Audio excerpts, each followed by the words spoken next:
की हालत के बारे में जानकारी लेना चाहते हैं, लेकिन तस्वीरें आप देखिए, धमाका हुआ तो किस तरह से अफरा तफरी मची थी। दिल्ली के लाल किले के पास एक जबरदस्त कार में धमाका हुआ। अब तक जो आधिकारिक जानकारी है, 8 लोगों की मौत हो चुकी है, कई लोग घायल हैं। एलएनजेपी अस्पताल में, नजदीक के अस्पताल में उपचार चल रहा है। एनएसजी की टीम, एनआईए की टीम मौके पर पहुंची है, फॉरेंसिक टीम मौके पर पहुंची हुई है। लेकिन सबसे बड़ी खबर यह आई कि हरियाणा नंबर की वो कार थी जिसमें धमाका हुआ। कई बार पिछले कुछ दिनों में उसे खरीदा बेचा गया और आखिरी बार जम्मू कश्मीर के पुलवामा में उसे बेचा गया था। अब इस कड़ी को जोड़ने की कोशिश हो रही है कि पुलवामा में आखिरी बार जिसे बेचा गया, उस कार में धमाका इतना जबरदस्त हुआ दिल्ली में लाल किले के सामने कैसे। कुछ दिन पहले ही, आज सुबह से भी लगातार ऐसे ही संदिग्धों को पकड़ा गया, विस्फोटक पकड़ा गया फरीदाबाद में, दिल्ली से ही नजदीक हरियाणा के फरीदाबाद में। क्या उस विस्फोटक से इस वारदात का कोई कनेक्शन है?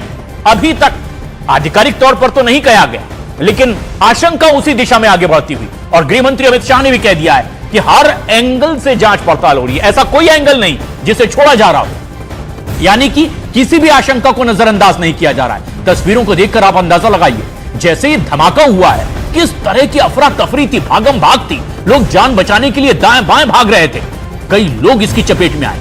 बताया गया कि लाल किले के बिल्कुल सामने जो सिग्नल है, वहां जब ट्रैफिक बहुत ज्यादा था, कई चश्मदीदों ने बताया कि अक्सर यहां ट्रैफिक जाम होता है, भरपूर ट्रैफिक था, शाम का वक्त था, 6 तकरीबन 52 मिनट का वक्त, और गाड़ियां बहुत धीमी गति से आगे बढ़ पा रही थी, और तभी इस आगे बढ़ती कार में यह धमाका हो जाता है। आसपास की कई गाड़ियां इसकी चपेट में आती है, वो लोग जो आसपास मौजूद थे वो उसकी चपेट में आ जाते हैं, कई लोग घायल हुए हैं, अस्पताल में उपचार चल रहा है।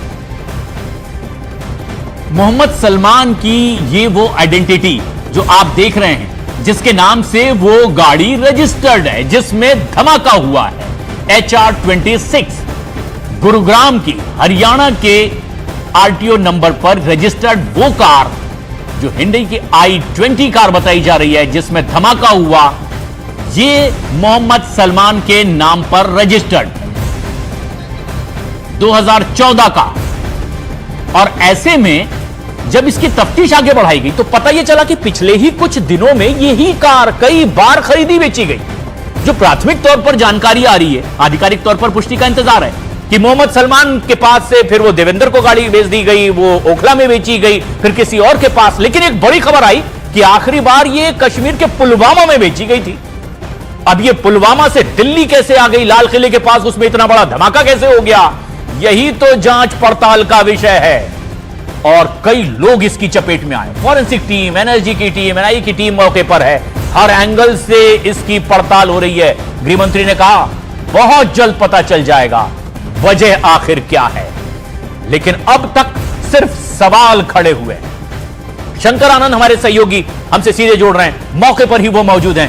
शंकर, जिस तरह की ये तमाम घटनाएं हम दर्शकों को बता रहे हैं कि आखिरी बार पुलवामा में बेची गई, बहुत कम वक्त में कई बार बेची गई, अब जो गाड़ी धमाका जिसमें होता है, क्या उससे जुड़ी कोई और अपडेट अब तक की तफ्तीश में एक बड़ी खबर के तौर पर जो आपके पास इस वक्त हो, दर्शकों को तुरंत बताएं।